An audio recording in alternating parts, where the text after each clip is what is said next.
Guwahati medical কলেজত আকৌ অথন্তৰ লাগিছে। হয়, গুৱাহাটী মেডিকেল কলেজত কিয় বাৰে বাৰে এনেকুৱা ধৰণৰ অঘটনবোৰ ঘটিবলৈ লৈছে? আচলতে গুৱাহাটী মেডিকেল কলেজখন ৰাইজৰ মেডিকেল কলেজ, অসমৰ মেডিকেল কলেজ, এখন আগশাৰীৰ মেডিকেল কলেজ। কিন্তু বৰ্তমান সময়ত এই গুৱাহাটীৰ মেডিকেল কলেজখনত কিয় এইবোৰ অঘটন ঘটিবলৈ লৈছে? পুনৰ অঘটন ঘটিছে যোৱা ৰাতি।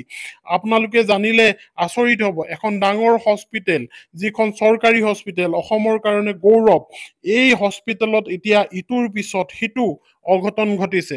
হয়, আপোনালোকে আচলতে গম পাইছে এতিয়া স্ক্ৰীণত দেখি যে তাত কাৰেণ্ট কাটি দিয়া হৈছিল। কোনে এই কাৰেণ্ট কাটিছিল? ঘণ্টাৰ মূৰে মূৰে এই কাৰেণ্ট কাটিছিল আৰু প্ৰসূতিসকলক বেলেগ স্থানলৈ আচলতে লৈ যোৱা হৈছিল, কাৰণ তাত কাৰেণ্ট নাছিল, মম জ্বলাই আছিল, মোবাইলৰ পোহৰ দি টৰ্চ মাৰি থকা হৈছিল বাৰে বাৰে।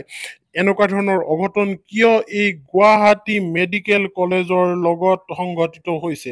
কাৰণ আপোনালোকে গম পায় যে এটি শিশুৰ মৃত্যু ঘটিছে সেই চেম্বাৰত, য'ত যিটো ৰুমত ৰখা হৈছিল তিনিটি শিশু একেলগে, আৰু কোনো নথকা অৱস্থাত কি ঘটনা ঘটিলে আপোনালোকে গম পায়। তাৰ পিছত তাৰ বিভিন্নজনক আচলতে গ্ৰেপ্তাৰ কৰিছে, তদন্ত কৰিছে। এগৰাকী নাৰ্ছক, যিগৰাকী কৰ্তব্যৰত আছিল সেইখিনি সময়ত তেখেতৰ কামত গাফিলতি কৰাৰ অজুহাত, হয়, সেই অজুহাত দেখাই তেখেতক গ্ৰেপ্তাৰ কৰা হৈছে আৰু অন্য নাৰ্ছসমূহে তেখেতৰ পক্ষে মাত দিবলৈ আগবাঢ়ি আহিছে।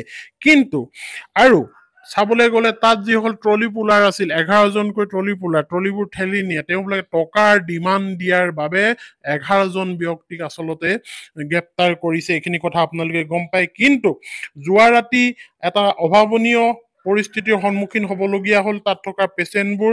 সেই পেচেণ্টবোৰৰ সন্মুখত কোনো পোহৰ নাছিল, সম্পূৰ্ণ অন্ধকাৰত ডুব গ'ল গুৱাহাটী মেডিকেল কলেজ।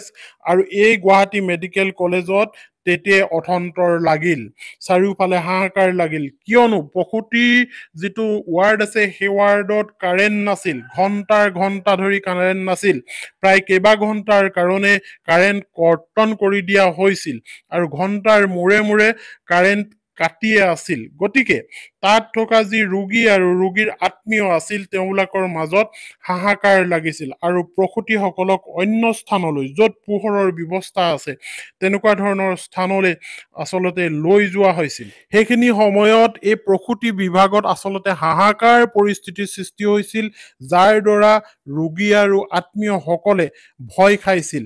আৰু বাৰে বাৰে এই মেডিকেল কলেজখনৰ লগত, গুৱাহাটী মেডিকেল কলেজৰ লগত কিয় এনেকুৱাবোৰ ঘটনা সংঘটিত হৈছে? কোনোবাই ইয়াৰ পিছফালে ৰৈ এই কামবোৰত আচলতে অৰিহণা যোগাইছে নেকি? মেডিকেল কলেজখনৰ কিবা এটা বদনাম হওক। কাৰণ এইখন মেডিকেল কলেজ অসমৰ গৌৰৱ, ৰাইজৰ গৌৰৱ। তাত কাম কৰা বিষয়া বা ডক্তৰ, নাৰ্ছ সকলোৰে কাৰণে গৌৰৱৰ বিষয়। এইখনৰ বদনাম কিয় বাৰে বাৰে ওলাইছে? আপোনালোকে গম পায় তিনিটি শিশু কেনেকৈ পৰি গৈছিল, তাৰে এটি শিশু আচলতে মৃত্যু ঘটিলে। সেয়া তাত গাফিলতি আছিল এগৰাকী নাৰ্ছৰ, আৰু সেই নাৰ্ছগৰাকীক অলৰেডি তেওঁক গ্ৰেপ্তাৰ কৰিছে আৰু জেললৈ প্ৰেৰণ কৰিছে। ইয়াৰ লগতে 11জনকৈ ট্ৰলি পুলাৰ, যিসকলে আচলতে ঠেলে, সেই সকলকো আচলতে তাৰ 11জনকৈ ট্ৰলি পুলাৰক জেললৈ প্ৰেৰণ কৰিছে টকা ডিমাণ্ড কৰাৰ বাবদ।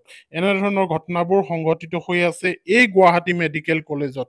ৰাতি কাৰেণ্ট নাথাকে, ক'ৰবাত শিশু মৃত্যু হয়, কাৰোবাৰ ট্ৰিটমেণ্ট ভালকৈ নহয়। এনেকুৱাবোৰ কথা এতিয়া বৰ্তমান সময়ত বহুত পোহৰলৈ আহি আছে।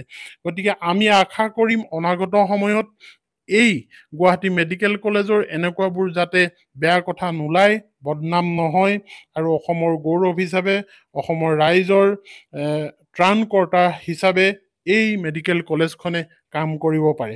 ঠিক আছে দিয়ক, ভিডিঅ'টো যদি ভাল লাগিছে তেনেহ'লে like, comment, share and subscribe কৰি ৰাখিব।